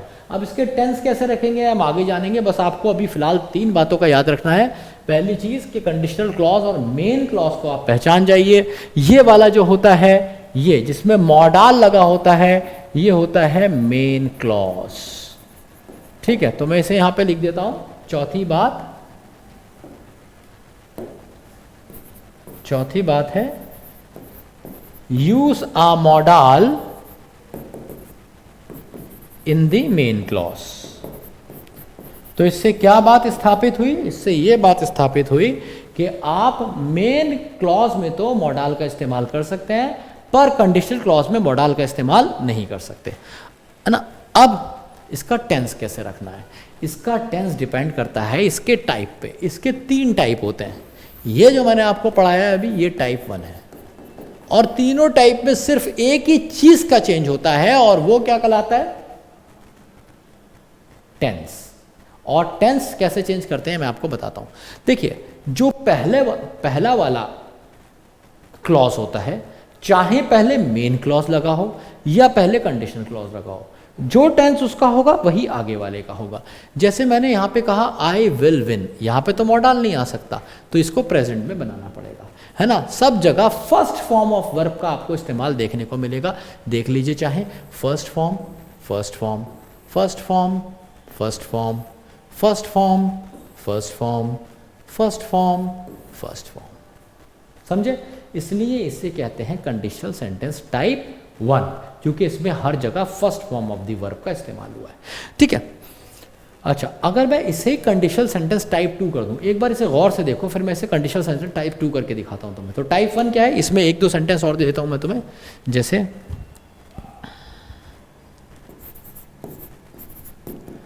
We will help you provided. Provided का मतलब है बशर्ते, प्रोवाइडेड यू पे अस, कि तुम हमें पे करो। अब देखो, यहां पे मैंने विल लगाया, मैं विल की जगह कोई भी मॉडल यूज कर सकता हूं। मैं यहां पे कैन भी लगा सकता हूं, मैं यहां पे शैल भी लगा सकता हूं, मैं यहां पे मे भी लगा सकता हूं, कोई भी मॉडल। बट कंडीशनल क्लॉज में इस वाले पोर्शन में मॉडल नहीं आएगा, है ना। तो अगर कैन लगाऊंगा तो मीनिंग बदल जाएगा, शेल लगाऊंगा तो मीनिंग बदल जाएगा, मे लगाऊंगा तो मीनिंग बदल जाएगा। लेकिन इसका आप एक बात का ध्यान रखेंगे, इसका मीनिंग तो बदलेगा पर उसकी ग्रामर नहीं बदलेगी, ग्रामर एग्जैक्टली वैसे ही रहेगी। ठीक है दोस्तों, ये था कंडीशनल सेंटेंस टाइप 1। अब जरा मैं इसका टाइप 2 बना के दिखाता हूँ, डिलीट करके बनाऊंगा, आपको एकदम समझ आ जाएगा। इसका स्क्रीनशॉट ले लीजिए या नोट कर लीजिए, क्योंकि अब मैं इसमें से मेन पॉइंट डिलीट कर रहा हूँ। तो एक बार ज़रा देखते हैं, अगर मैं इसको कंडीशनल सेंटेंस टाइप 2 बनाता हूं तो मुझे क्या करना पड़ेगा। तो देखो, टाइप 2, टाइप 1 क्या था, टाइप 1 में सब तरफ V1 V1 V1 V1 first form of the verb का इस्तेमाल हुआ था। टाइप 2 में फिर क्या होना चाहिए,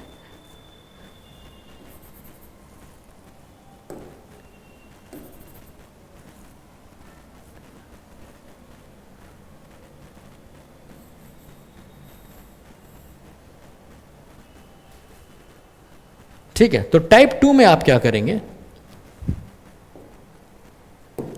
टाइप 2 में आपको करना पड़ेगा आई वुड विन, मैं जीत जाता, पास्ट ऑफ विल अभी तो सिखाया, I would win if you guided me.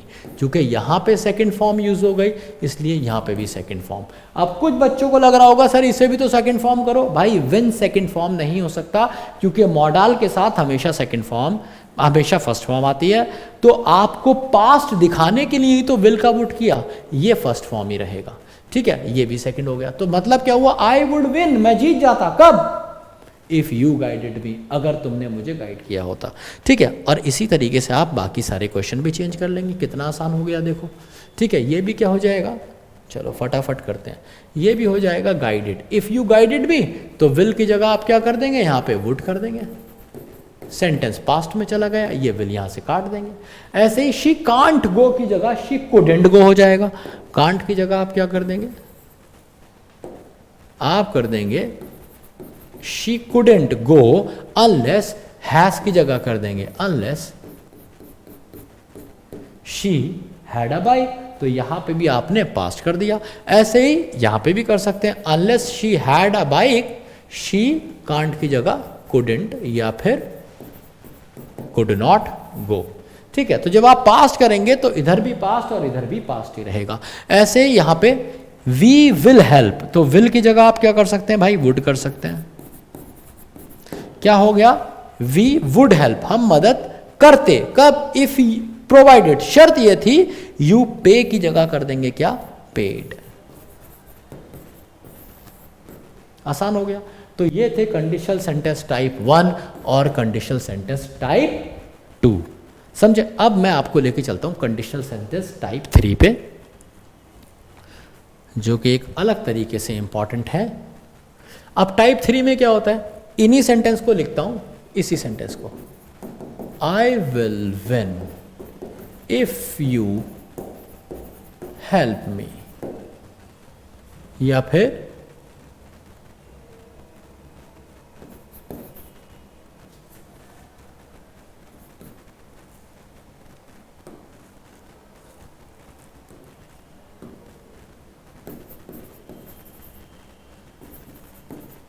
they can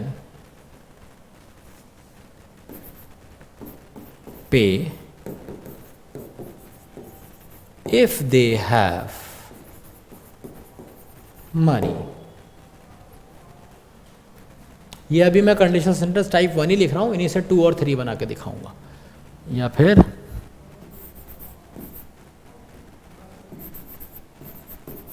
we may go there provided we have a car। आप देखेंगे तीनों सेंटेंसेस जो मैंने लिखे हैं ये कंडीशनल सेंटेंस टाइप 1 का पार्ट है ना, 1 का पार्ट है। अब इनको अगर मैं 2 बनाना है तो मुझे क्या करना होगा, बस विल की जगह वुड करता जाऊंगा, है ना। इसके साथ तो फर्स्ट फॉर्म ही आएगी, ये इफ ऐसे ही रहेगा, इफ यू हेल्प्ड मी, तो चेंज कहां हुआ, एक यहां चेंज हुआ और एक यहां चेंज हुआ। तो यह है कंडीशनल सेंटेंस टाइप 1, यह है कंडीशनल सेंटेंस टाइप 2।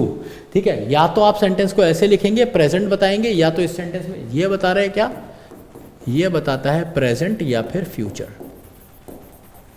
ठीक है दोस्त, यह बताता है पास्ट। ठीक है, अब अगर मैं इसी को कंडीशनल सेंटेंस टाइप 3 बना दूं, तो 3 बनाने के लिए पहले 2 देख लेते हैं फिर 3 बनाएंगे, है ना। जैसे इसी को दे कुड प्ले, कब, if they had money, they could पे, वो पे कर सकते थे कब, अगर उनके पास पैसा होता। देखो भाई, सेकंड फॉर्म, तो यहां पे आप हमेशा याद रखेंगे आप यूज करते हैं फर्स्ट फॉर्म और इस केस में आप यूज करते हैं सेकंड फॉर्म। तीसरे पे आ जाओ, वी मे गो, तो इसका क्या कर दोगे, we might go there provided we had a car. तो क्या बदला, यहां पे हो गई सेकंड फॉर्म, यहां पे हो गई सेकंड फॉर्म, ये बता रहा है प्रेजेंट, इसमें यूज हो रही है फर्स्ट फॉर्म, ये बता रहा है पास्ट, इसमें यूज हो रही है सेकंड फॉर्म। ठीक है, तो गहराई से आप पूरा सेशन देखेंगे तो आपको ये समझ में आ जाएगा। ये थे कंडीशनल सेंटेंस टाइप 1, ये है टाइप 2। टाइप 3 पे चलते हैं। Type 3 is going to be the last one. तो टाइप 3 आप कैसे बनाएंगे, ये देखिए। टाइप 3 में क्या होगा भाई, कंडीशनल सेंटेंस टाइप 1 में V1 यूज हुई, कंडीशनल सेंटेंस टाइप 2 में V2 यूज हुई, तो कंडीशनल सेंटेंस टाइप 3 में क्या यूज होगा, V3। तो इसको थर्ड फॉर्म बना दो। अब थर्ड फॉर्म सीधे तुम वुड के साथ तो नहीं लगाओगे ना, तो वुड के साथ थर्ड फॉर्म लगाने के लिए पहले हैव लगाना पड़ेगा। जैसे आई वुड हैव वन, ऐसे कर देंगे, ये परफेक्ट जैसा बन जाएगा। ठीक है, I would have one if you had helped me। तो ये कैसा बन गया, ये बन गया पास्ट परफेक्ट जैसा। ठीक है, और ये आपको पास्ट ऑफ द पास्ट बता रहा है। समझे मेरी बात? सेंटेंस का मतलब हुआ आई वुड हैव वन, मैं जीत गया होता। यहाँ पे था मैं जीतता, मैं जीत जाता अगर तुम मदद करते। सेकंड में मतलब है मैं जीत जाता अगर तुम मदद करते। थर्ड में मतलब है मैं जीत गया होता अगर तुमने मदद कर दी होती। तो past of the past, past perfect बन जाएगा। ठीक है, ऐसे ही आप इसे चेंज करेंगे। They could play if they had money, तो ये ऐसे बनेगा दे कुड हैव पेड, उन्होंने पैसा दे दिया होता। कब? If they. अब तुम अगर इसे हैड मनी कर दोगे तो ये सेकंड फॉर्म रह जाएगी ना। पर तुम्हें ऐसा नहीं करना है, तुम याद करो वो सुहाना दिन जब मैंने तुम्हें पढ़ाए थे 8 यूनिवर्सल रूल और बताया था हैड का इस्तेमाल, है ना। इफ दे क्या कह रहा है, they could have paid if they had money. तो दोस्त मेरे बात क्या हुई, ये फिर से पास्ट परफेक्ट बन गया। ये वाला हेल्पिंग वर्ब है, यहां ये मेन था, इस वाले में ये मेन है, इसलिए ये सेकंड फॉर्म है। यहां पे ये वाला हेल्पिंग वर्ब है, ये वाला हेल्पिंग वर्ब है, हेल्पिंग वर्ब है। और ये वाला क्या है, ये मेन वर्ब है।